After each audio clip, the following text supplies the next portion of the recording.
What's going on, everybody? It's your boy Zoe with No Days Off DFS here to bring you that WNBA slate breakdown for the 2-game WNBA slate. Before I even get into it, you guys see the jersey on. You see the game log up, man. The Pacers just did what they've done to multiple teams. The Knicks, the Cavs, the Bucks, or whatever. They just did it to my Thunder. They just did it. They came out and they won the game. They did what they had to do. Even though we got them to turn over the ball a shit ton.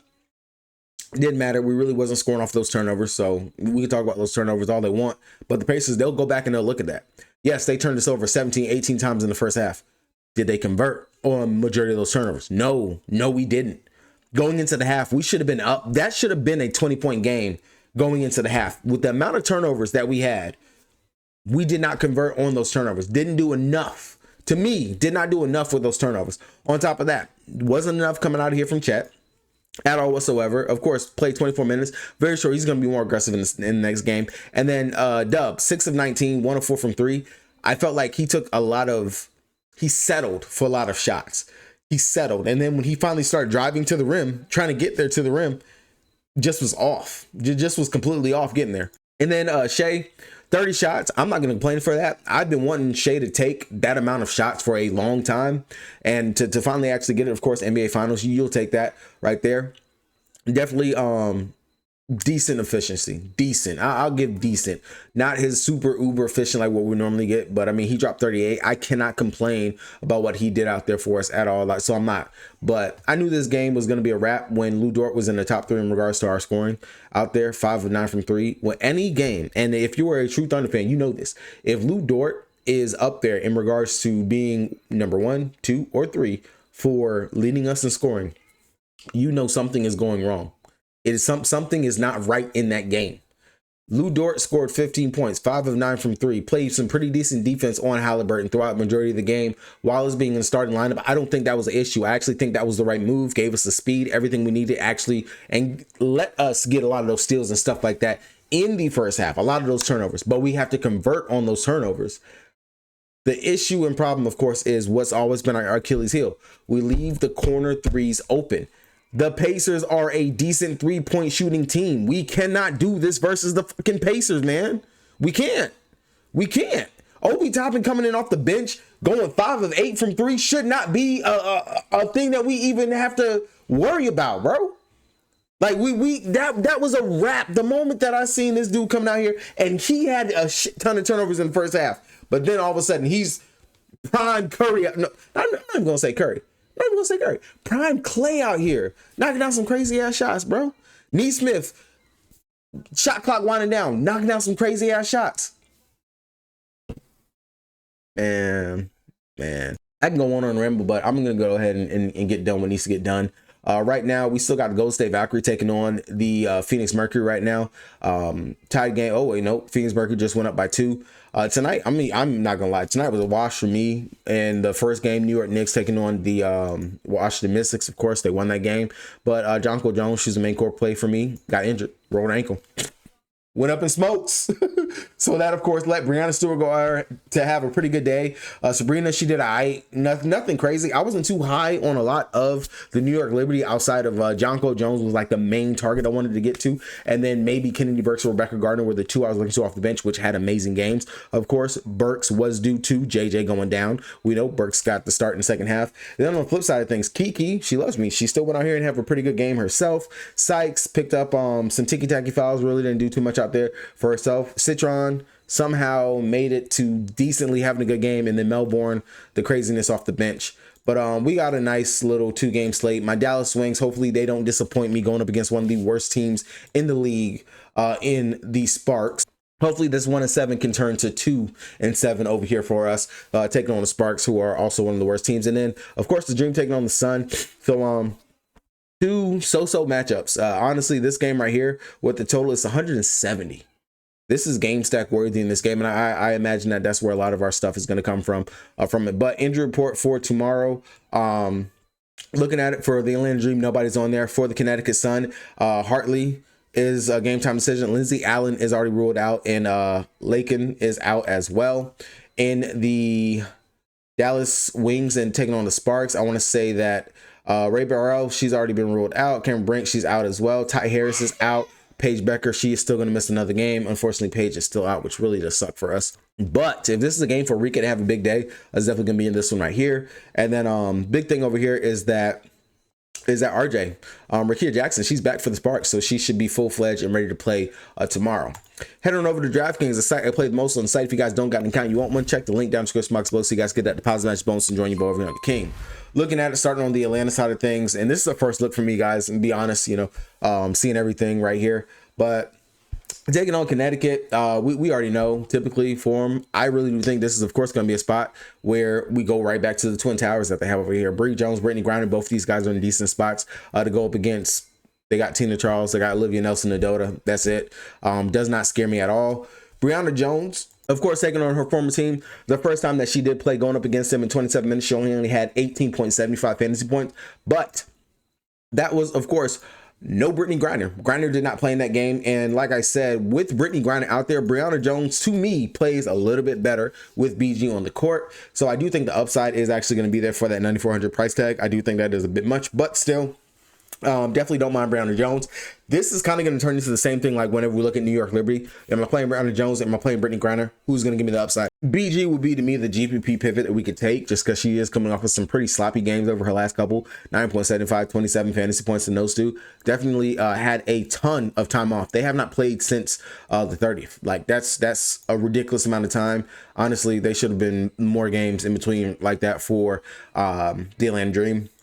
For a fact, but I do like Brianna Jones. That price tag, not bad, 9,400. It is on the high side in regards to what we're looking at for quite a bit of the studs at the forward position, but definitely wouldn't mind going ahead and taking her when it comes down to it. Outside of that, of course, Alicia Gray, Ryan Howard, both of these guys are definitely in consideration.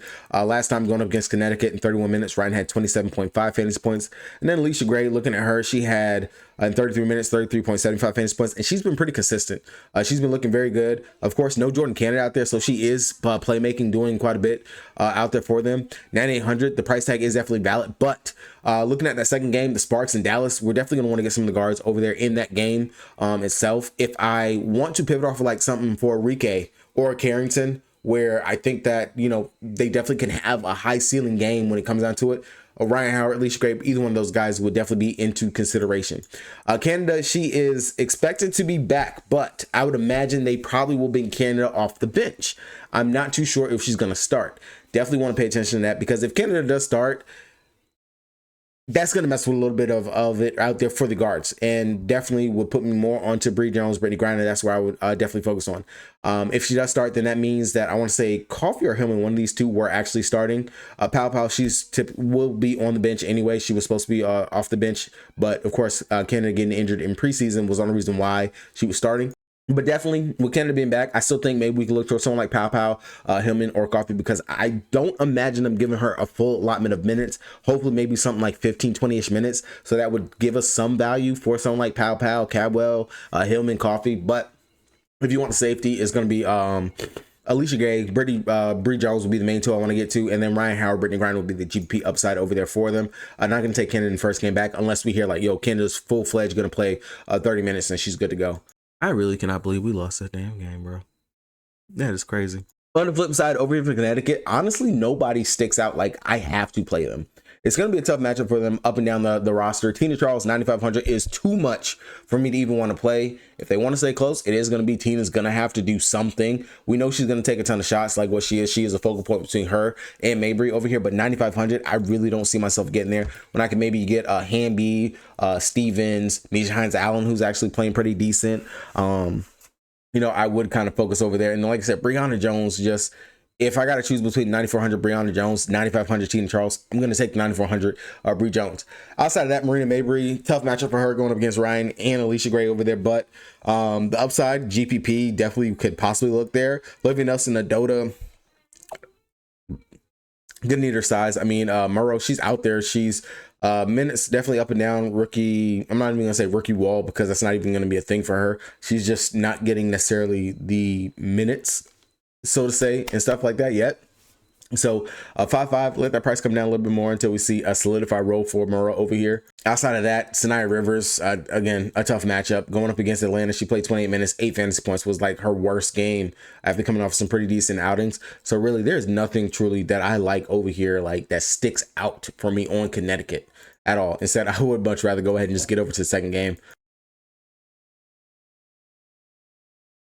Sparks taking on Dallas.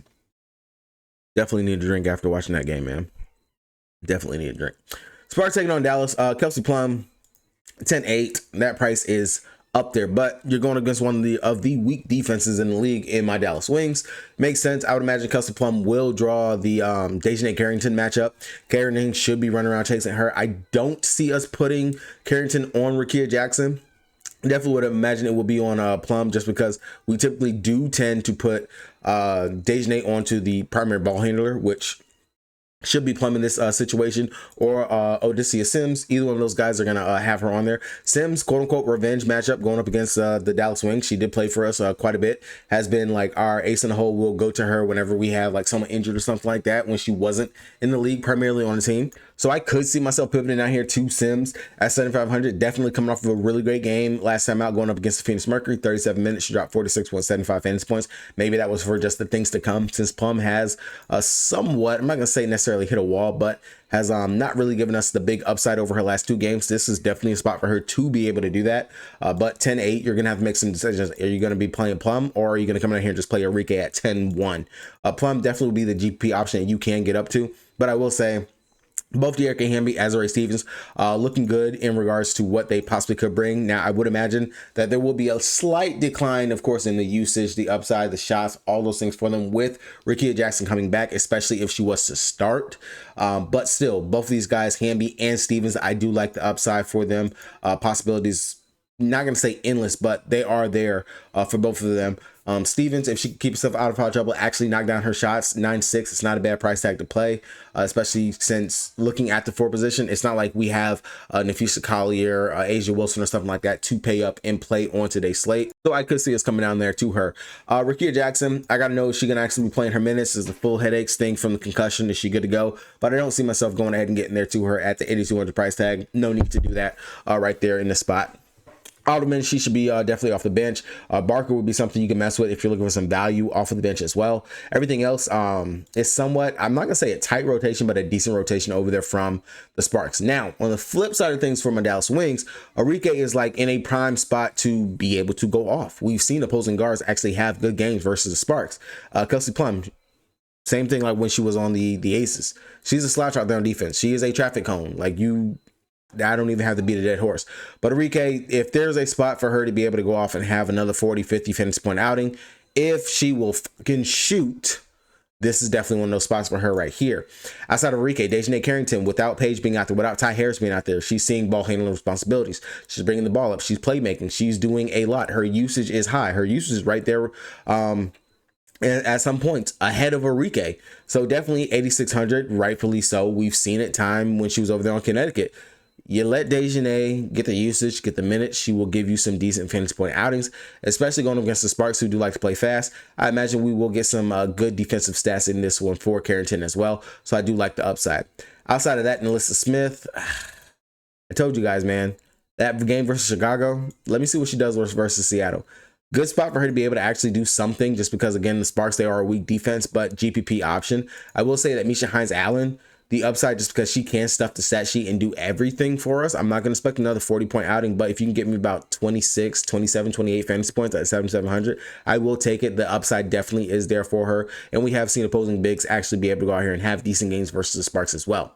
Maddie, she's out there, 7,400. Again, she has to be knocking down her shots. If she's rebounding, that's a really huge plus for us as well. But 74, if you land there, you want some safety, you know she's going to get you about 20-ish fantasy points. You can definitely mess with that. The upside, it could be there. Charles, 4,600. Last game, she only played 13 minutes, 1 of 5 from the field. Really didn't do too much, but still was able to get double-digit fantasy points in regards to it. If Nalissa struggles again and they don't want to give Big T the minutes, then I could definitely mess with Charles as a possible play. Now, I'm not going to overreact to G going out here having a huge game last time out. 22 minutes versus Seattle. Again, the game was pretty much like we were leading for majority of that game. She came in, she had a really great game. 22 minutes, she dropped 19.25 fantasy points. She is leaving for Euroball soon enough, but I'm not too sure in regards to actually chasing that again, unless I can find some coach talk and speak, like saying, hey, we love the upside, we love what she was doing, so on and so forth. The only play that I've really seen some like talk about was JJ, and then she doesn't even play any minutes versus Seattle. So Dallas rotations, we are kind of wishy-washy. The only two players that you can kind of count on, like right out the gate, is Enrique and Carrington. But Enrique, just with her wishy-washiness that she's been having over the last couple games, this is just a bounce back spot. I definitely can see her being, a lot of people seeing the same thing that I'm seeing. The guards going up against the Sparks, like you take that right there. Enrique, there's a spot for her to be able to go off. This is definitely going to be it for her. So hopefully we actually can get that for her in this game. I still can't believe we lost this damn game, y'all. That's crazy. That's crazy, bro. But all right, guys, that's going to do it for me, man. I'm going to take my drunk ass to bed. Y'all, good luck out there. Good luck on the slate, player pool, core, all that stuff coming. Post to Patreon. You looking for that? Check the links down in the description below. Subscribe to the channel. Drop a like in the video if you guys enjoy the content. You want more drunk rants like this? Let your boy know down in the comment section. Peace. And it's still thunder the motherfucking up.